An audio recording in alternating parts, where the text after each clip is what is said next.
Okay. So thanks very much. My first ever lightning talk, and I actually don't know how quickly I should speak, so I want to be clear. So I might slow down a little bit and see how it goes. But if for the last minute I suddenly speed up, you'll know that. Okay.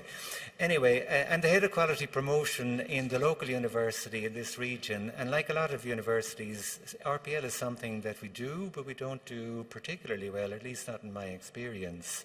And there are a lot of reasons for this, but one fundamental reason is associated with experiential learning. It's something that we find very, very hard to benchmark.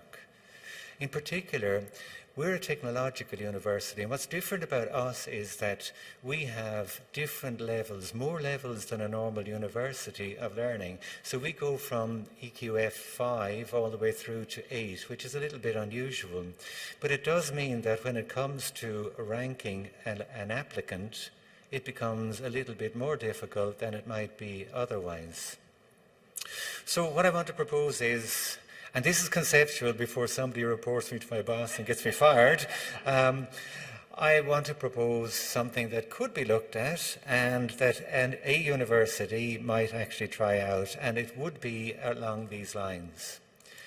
All of our learning, or most of it, is based on Bloom's cognitive domain. All of our learning outcomes are based on something that was produced that is really excellent, but it is a little bit of a poor fit when it comes to experiential learning. And why is that the case? Well, a lot of our experiential learners don't come with any formal validation of their learning, and very often their learning is in different domains. It's not in the cognitive domain, and yet we're coming here and we're saying, that square peg will go into this round hole. All we've got to do is hit it hard enough or wait long enough and it's going to happen. But that doesn't work very well, does it? Now, if on the other hand we had, and these were discussed this morning, but I want to show something that actually has already been proven. If there were other means, other frameworks against which we could benchmark applicants, then it would be much more easy, wouldn't it?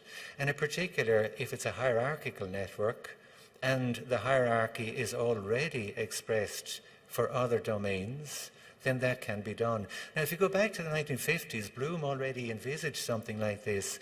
We use, like slaves, the cognitive domain, but he predicted that 3 domains were needed in order to express learning. Indeed, if you look at the graduate attributes of any university, they expect, and we do too, that our graduates will leave with abilities that go well beyond cognitive. But we look after the cognitive, and somehow they're going to get the rest.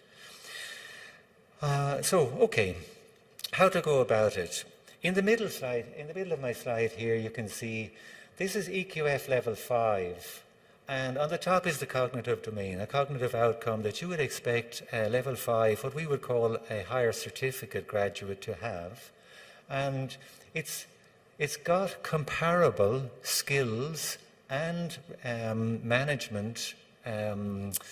There are domains which are expressed not only for cognitive on the EQF, but also skills-based and management-based hierarchies. And these can easily be used. For us in a higher certificate, if we were looking at action verbs, we would take verbs from Bloom's cognitive taxonomy down at the very, very bottom. And for taught masters, we would take them all the way up to the top. And we work our way through for EQF level 6 and EQF level 7. So we have an idea of the hierarchy of learning that we expect for our graduates. But what about people coming in? Can we actually in some way find an equivalency? And in the EQF, there is an equivalency there, and it is in the 2 domains I just mentioned, skills and responsibility. But go back to Bloom. Bloom actually had 2 other hierarchies that we could use. And if you look at the affective domain or the psychomotor domain, and I put up the action verbs here for both of those, you will see that your experiential learner is a terrific fit for the affective domain, and very often for skill-based experiential applicants, also very good on the psychomotor. So the equivalencies can actually be made. It would be obviously course-specific and university-specific before a bolt of lightning comes from my own headquarters and hits me, but it can be done. You can actually see a hierarchy there. It was predicted in the 50s by Bloom that such a thing would exist. and you can actually map your own learning outcomes to have equivalence for the applicants coming in under experiential learning. At least that's my thesis. I haven't actually tried it yet, but if anybody does, send me an email. Thank you very much.